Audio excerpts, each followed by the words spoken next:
got so all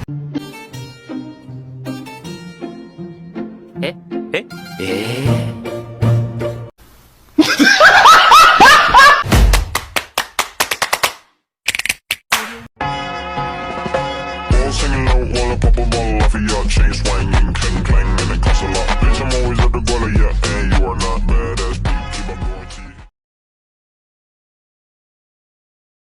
Materi yang akan kami bahas yaitu bab 1, pengertian administrasi keuangan, fungsi administrasi keuangan, tujuan administrasi keuangan, dasar pengelolaan administrasi keuangan, bab 2, dasar kebijakan pengelolaan keuangan, macam-macam peraturan tentang pengelolaan keuangan, maksud dan tujuan kebijakan pengelolaan keuangan. Bab 1, administrasi keuangan. Administrasi keuangan adalah proses pengelolaan yang melibatkan semua kegiatan yang berhubungan dengan keuangan, pembuatan laporan keuangan, dan pencapaian tujuan untuk kepentingan bersama. Fungsi administrasi keuangan. Administrasi keuangan berfungsi sebagai investasi perusahaan dalam menyimpan dana perusahaan, baik itu jangka pendek seperti kas, utang piutang, dan lainnya, serta jangka panjang seperti kendaraan, tanah, gedung, dan lainnya. Tujuan administrasi keuangan. Tujuan administrasi keuangan adalah memperjelas proses keluar masuknya keuangan perusahaan.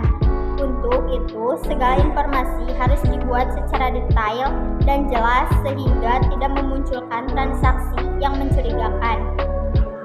Administrasi keuangan. Pengelolaan administrasi keuangan dalam suatu usaha meliputi beberapa hal berikut ini: menerima, menyampaikan uang, serta melakukan administrasinya, menyiapkan bukti-bukti yang lengkap mengenai penerimaan dari pengeluaran keuangan sesuai dengan peraturan, penyusunan laporan kas. Dasar kebijakan pengelolaan keuangan. Pengelolaan keuangan merupakan administrasi keuangan dalam arti luas.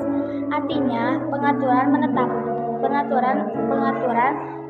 penetapan kebijakan dalam pengadaan dan penggunaan keuangan untuk mewujudkan semua tugas-tugas pokok sebagai volume kerja organisasi, agar tujuannya dapat diwujudkan secara efektif dan efisien.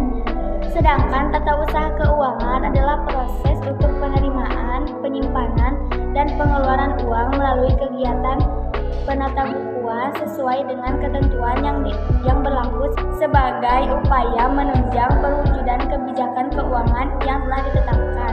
Macam-macam peraturan tentang pengelolaan keuangan.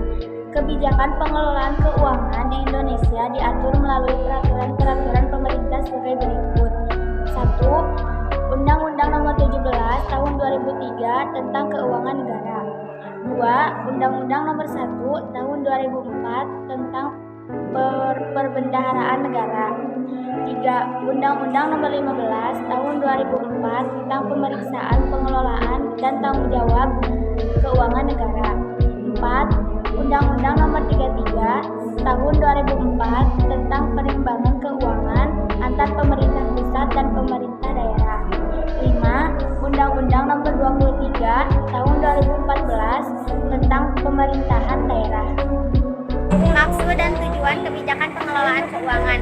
Keuangan organisasi perusahaan yang berasal dari berbagai sumber dimaksudkan untuk mengoperasikan kegiatan usaha sehingga mampu mencapai tujuan organisasi secara efektif dan efisien.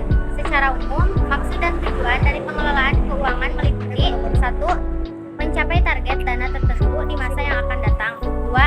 Melindungi dan meningkatkan kekayaan yang dimiliki. 3. Mengatur kas atau pemasukan dan pengeluaran uang. 4. Melakukan manajemen risiko dan mengatur risiko investasi dengan baik. 5. Mengelola utang piutang. Keberhasilan pengelolaan keuangan usaha bergantung pada kegiatan-kegiatan yang dilakukannya. Tujuan dari pelaksanaan pengelolaan keuangan dapat dioptimalkan melalui beberapa cara berikut. 1. Mengoptimalkan segala rencana kegiatan yang akan dilakukan dalam kurun waktu tertentu. 2. Meminimalisasi terjadinya pembengkakan pengeluaran dana yang tidak diinginkan kemudian hari dalam pelaksanaan sebuah proyek perencanaan. 3. Mencapai target perencanaan dengan lebih efisien karena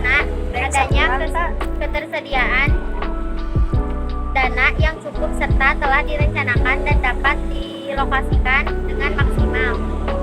4. Menghindari terjadinya penyimpangan terhadap alokasi dana yang ada dengan cara pemisahan tiap-tiap otoritas dalam pengelolaan keuangan. Contohnya, pemisahan bagian pencatatan keuangan dengan bagian pengawasan keuangan.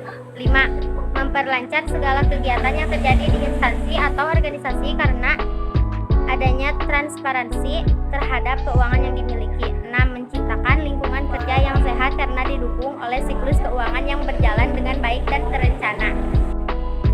12. Peraturan Menteri Dalam Negeri Nomor 21 Tahun 2011 tentang perubahan ketua atas Peraturan Menteri Dalam Negeri Nomor 13 Tahun 2006 tentang pedoman pengelolaan keuangan daerah.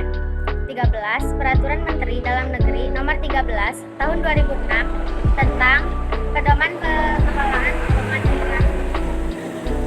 14. Peraturan Menteri Dalam Negeri Nomor 64 Tahun 2013 tentang penerapan standar akuntansi pemerintahan berbasis akural pada pemerintahan daerah. 15. Peraturan Menteri Keuangan Nomor 46 Tahun 2006 tata cara penyampaian informasi keuangan daerah.